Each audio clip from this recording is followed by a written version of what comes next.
Um, Welcome to the monthly recording of Talking About Kids. It's held in conjunction with the Arizona Alliance for Adolescent Health. As always, I'm joined by one of the coordinators of the Arizona Alliance for Adolescent Health, Vinny Chulani. Our topic for this episode is how to support two-spirited and LGBTQ plus youth. And our guest today is Jerico Cummings.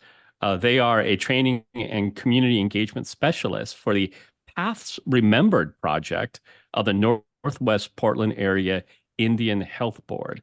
And I'm going to let them explain that a little bit for you in just a moment. But first, I'd like to I want to acknowledge that the land politically designated as New York City, which is where I'm podcasting from, was the homeland of the Lenape.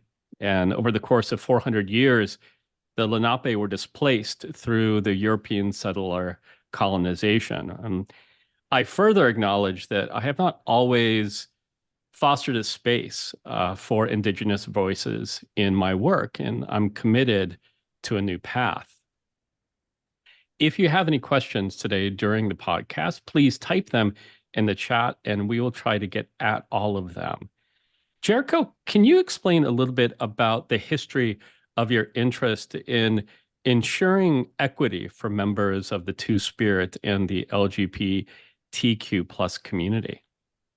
Yeah, I would say it's a little bit more of like a personal journey in the sense of in the sense that I grew up in South Dakota. I didn't really feel supported both as someone who's both white and Indigenous, even though there was a lot of other Indigenous people in my community, and then around aspects of sexual orientation, gender identity, being bullied and harassed a lot for presumed identities from my peers, and ultimately not feeling like where I grew up and the place that I called home was a safe place. And so throughout most of my life was always trying to get out and escape, and going off to college out of state was that place and that golden ticket opportunity for me. And I landed at Montana State University and was very lucky to meet other Indigenous students, other queer students, and that like shaped my educational trajectory. But then also coming to terms with aspects of my identity that really sparked wanting to learn more about Two-Spirit people, other queer Indigenous people, both from a historical perspective, historical and traditional perspective, as well as contemporarily. And so that's been like a lifelong journey that started out like maybe more so negative and isolating and has grown into something much more beautiful, bringing it back to like the work that I do professionally and also socially. Culture is prevention. And so tying that into public health, that's a way that I get to like kind of bundle all of my interests and lived experience and the things that I've like gathered along the way into this realm of health equity. I mentioned the Two Spirit tradition, and you mentioned it in your introduction. For those listeners who aren't familiar with it, can you explain it a little bit, please? Yeah, and I say tradition in the sense of like our traditional ways of knowing and being like pre-colonization. I don't know if like for me, Two-Spirit tradition is like the right framing in that. Others may say yes, others might disagree as well, but I think of it as more of a way of knowing and being.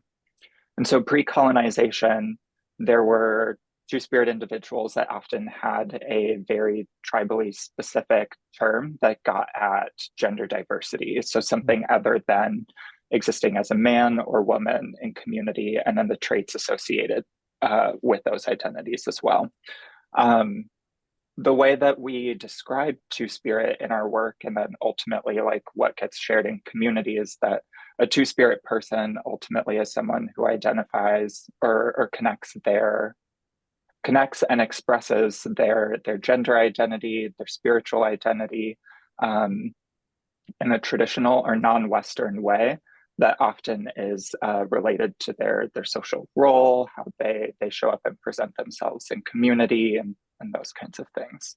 And this is ultimately like a pan-Indigenous term that came about in the early 1990s at a conference when a bunch of LGBTQ plus identifying Indigenous people were like, hey, this LGBTQ plus acronym doesn't really represent like our rich traditions and lived experiences as Indigenous people. Like, what term could we come up with here together that is reflective of that? And they came up with Two Spirit, which I believe is comes from the Anishinaabe language and peoples.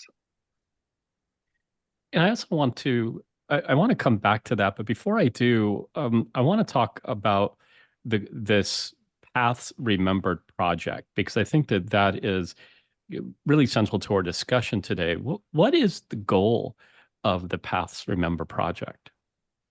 Yeah, our goal is there's many goals. So we do a lot of work with clinical providers. So a goal in that realm is supporting providers in their pursuit of ultimately providing gender affirming care, gender care to American Indian and Alaska Native peoples in Indian Health Service facilities, tribal clinics, and urban Indian health centers as well.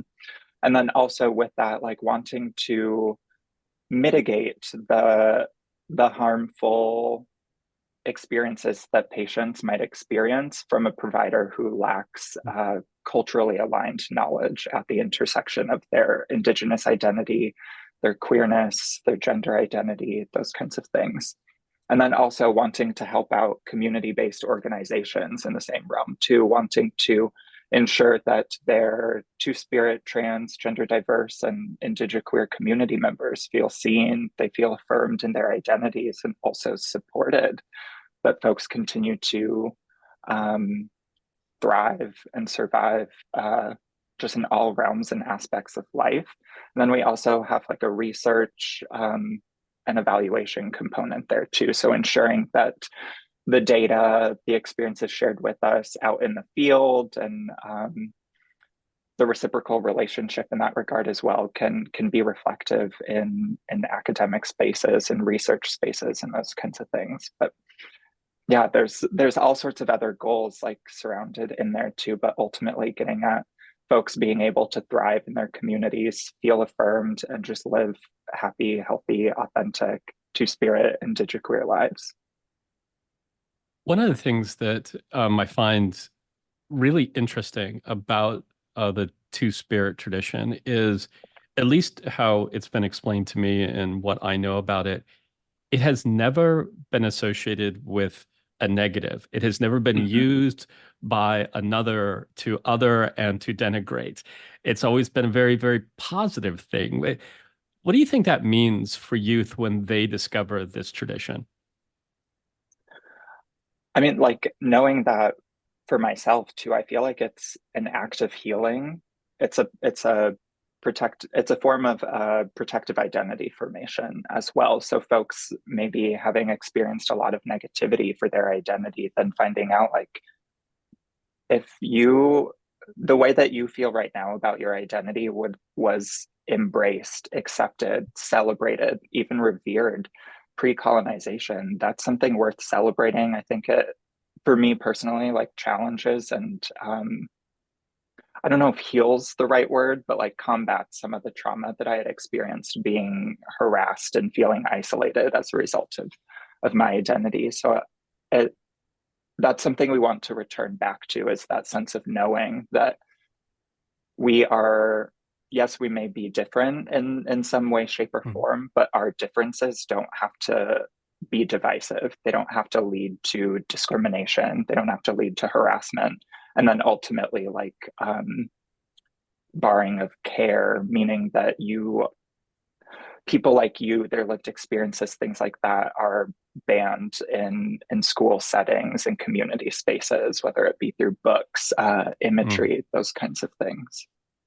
You know, Jericho, I have to say, about a decade ago, I had the opportunity to interact with young people and elders in the Navajo Nation in Window Rock, and they really talked about how what was once celebrated, diverse gender and sexual identities, and just that diversity really became sort of stigmatized with acculturation and with westernization. And I can see how sort of the identifying as two spirit can be reclaiming in a very celebratory way, and in sort of a going back to to one's sort of traditions that heal kind of way. Mhm. Yeah. And in that too, like there's a whole act of remembering that needs to happen too. Like going out and doing trainings. I hear elders say, like, I remember stories about Two Spirit people being told to me when I was younger, and I forgot about them until you brought them up in this opportunity or this offering.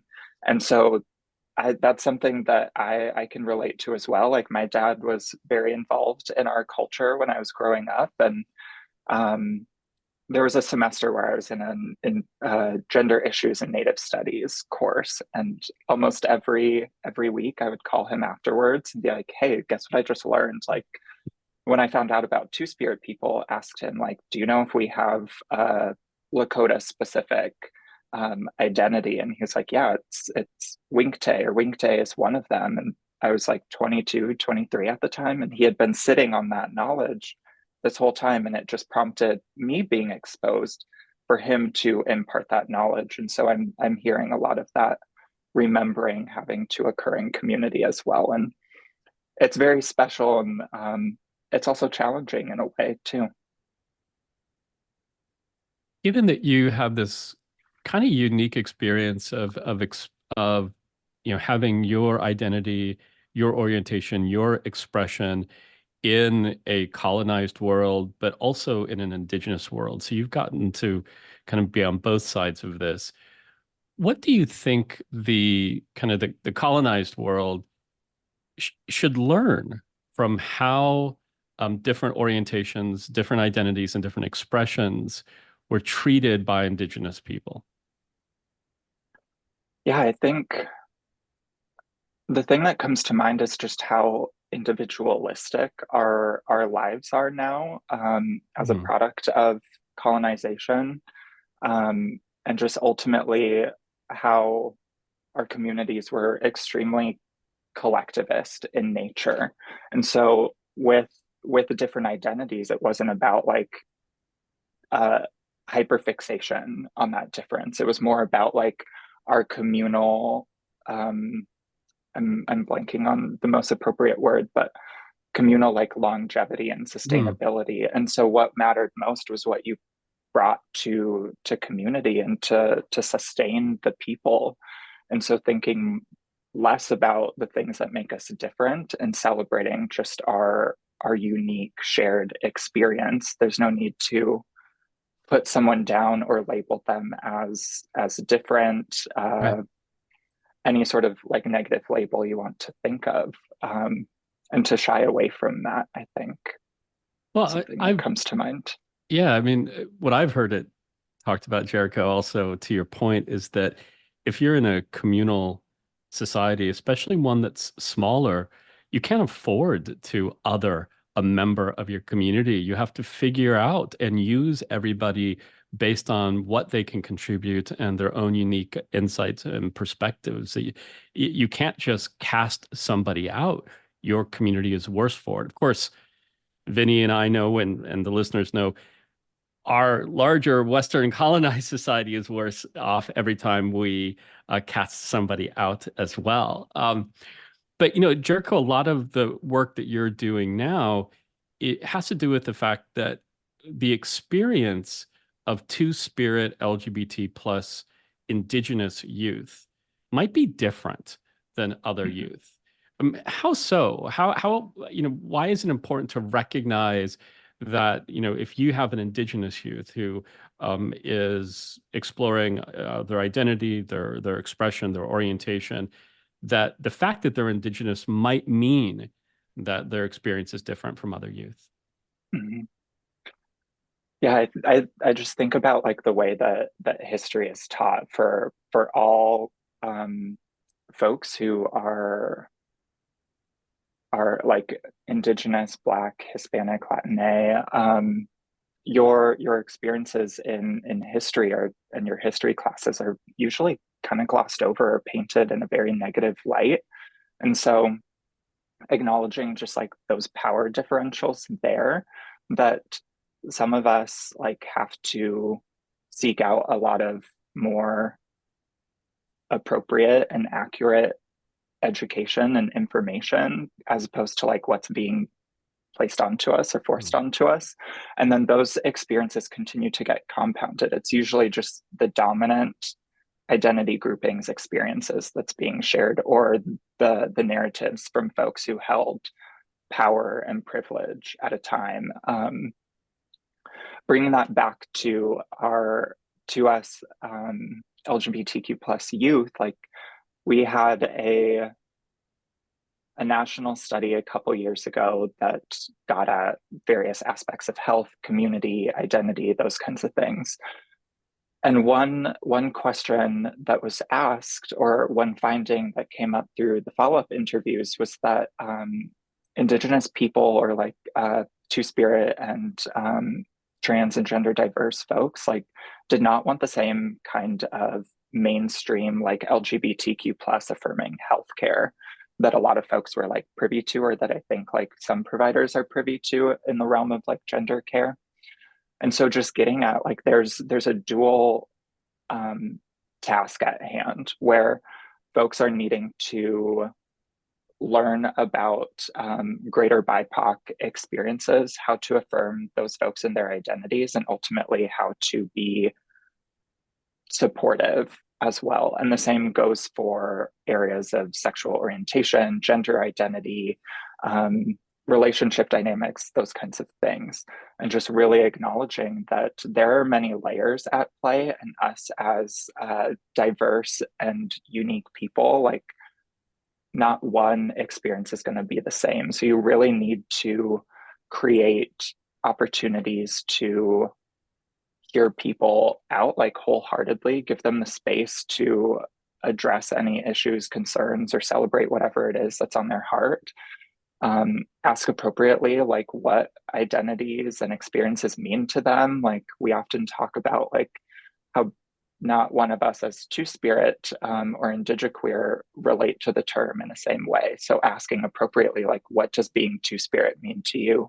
And then you find out more layers that paint a beautiful picture of the complexity of an individual, and just tying all of those things into our lived experience, whether it's like what we're being taught in school settings, what we see and witness in community or at home in terms of representation of queer people, Indigenous people, for example. And then also the experiences that we have to navigate, such as our healthcare, having our basic needs met, employment opportunities, those kinds of things. You know, I think Jericho, I was just gonna sort of chime in. I think you said something really sort of important, that individuals have varying degrees of connection to culture and tradition, and how salient that Indigenous identity is to their overall identity, and how it's really important to not make assumptions, not just when working with Indigenous people, people from all backgrounds, right? And so really figuring out how central is this to to who you are, and what does that mean? And what does that mean in terms of how I need to tailor the care I provide? Mm-hmm. So, and yeah, and like bringing that back to education as well. Like not there are some people who identify as Indigenous, gender diverse, maybe even queer, that don't have, for whatever reason, parents weren't involved or a family member wasn't involved in the culture growing up, so they don't have that connection to their spirituality, so to speak, or representation of their tribe and history in that regard.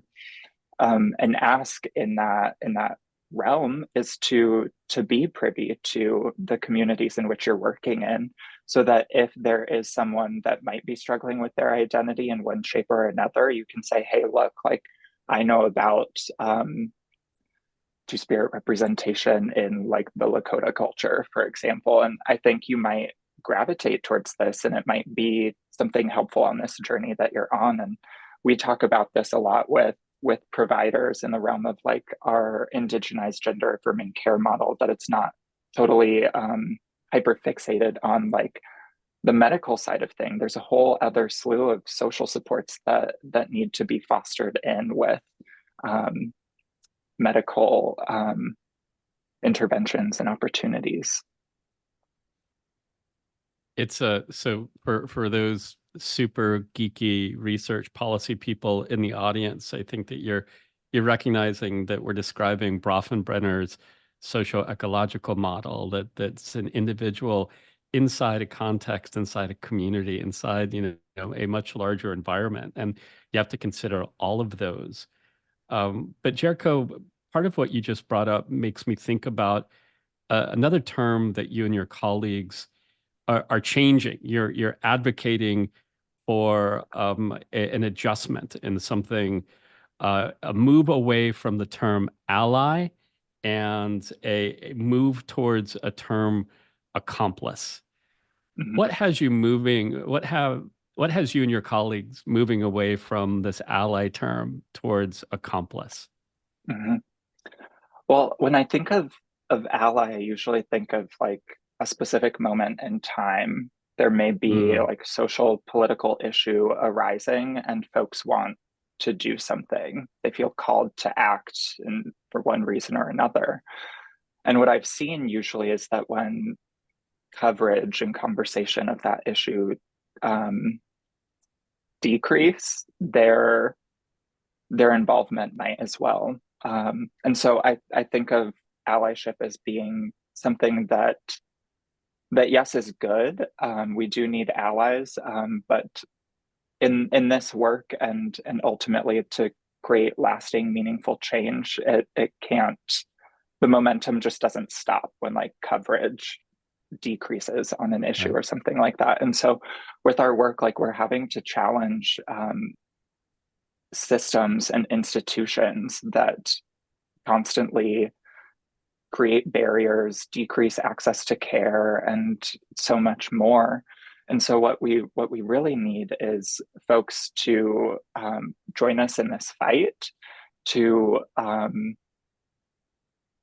continue their involvement. And I'm kind of like fumbling on my words here because I have two different trains of thought going. Like the one I think I'll like go with is one of my colleagues was out doing a training with one of our tribes here in the Pacific Northwest.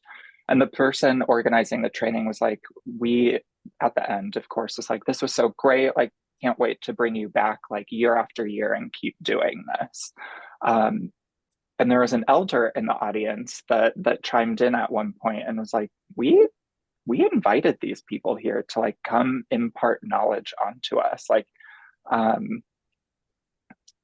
so getting at like leveraging a relationship, talking about allyship as leveraging a relationship in a way to make something happen.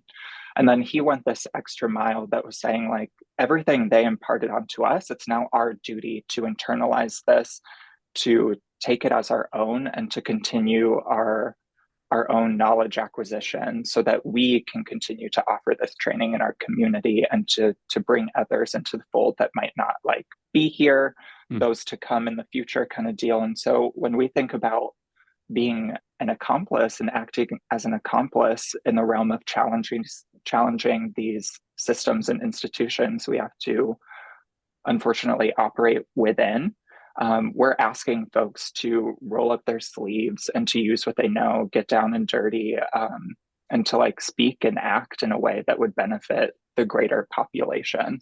And I think that's the greater differentiation between being an ally, is like leveraging a relationship, acting in the moment. Being an accomplice really asks each and every one of us to think and examine our relationships, our communities, and to, again, roll up our sleeves, do the hard work, whether someone's watching us or not, and to ultimately ensure that it's being done with the right people involved in ensuring that goals are being met that are informed and brought forth by those individuals.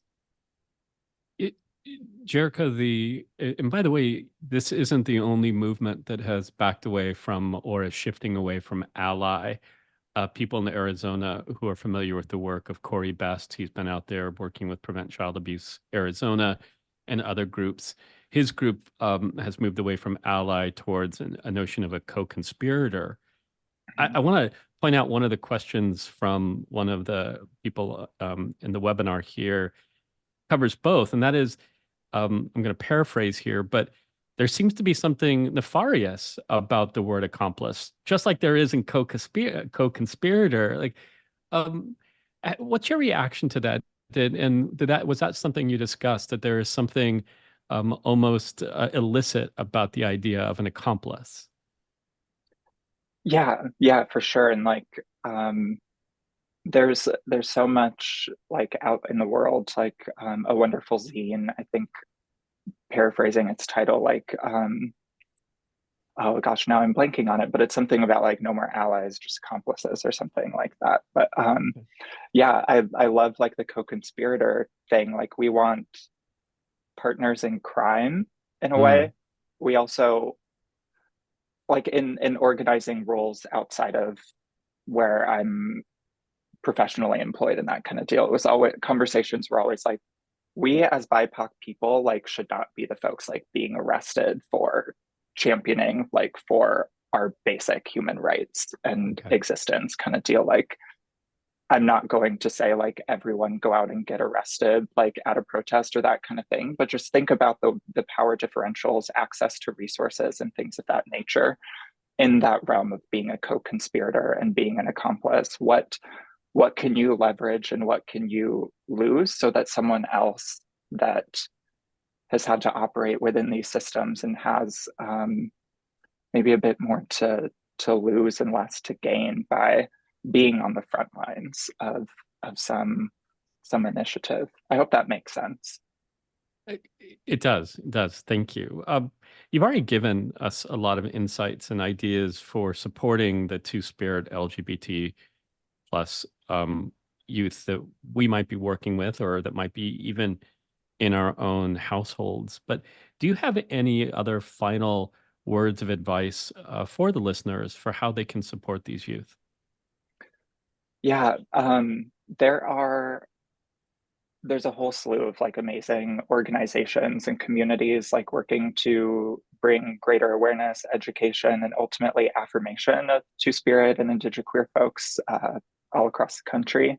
And I just would ask folks to do that research as to what exists in your community, and then also if there isn't anything in your immediate community, like try and seek out places nearby or near far, cast a wide net just to see what's out there to greater support folks. And just resources at the Northwest Portland Area Indian Health Board, like Has Remembered, offers mental health counseling for individuals 15 years and older in 40 different states that identify as Two Spirit, LGBTQ plus, and Indigenous.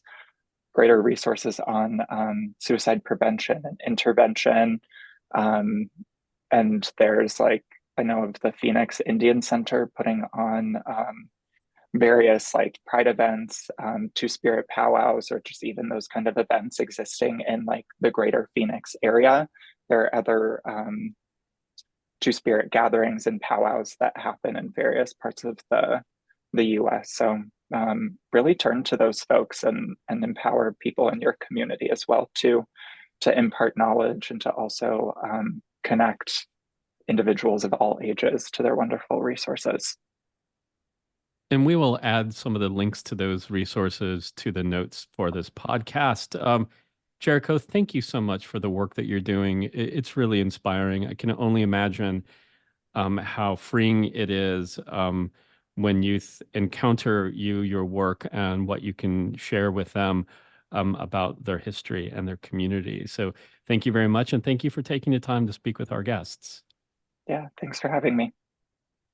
And for all of you, please continue to share the news about Talking About Kids podcast and to share the link so that your colleagues can also join us for next month's webinar. Except for Vinny, we're taking a break for July and August for the summer, aren't we? So we will be coming back in September with more of these live webinars. But we'll make sure that if you've signed up for this or any of the other ones in the past, that you will get all the information you need when we start back up again in September, so you don't miss a nugget from wonderful guests like Jericho. Anything to add to that, Vinny? No, no, I think this was wonderful, and happy Pride Month. Happy Pride Month. All right. We will see you all in September.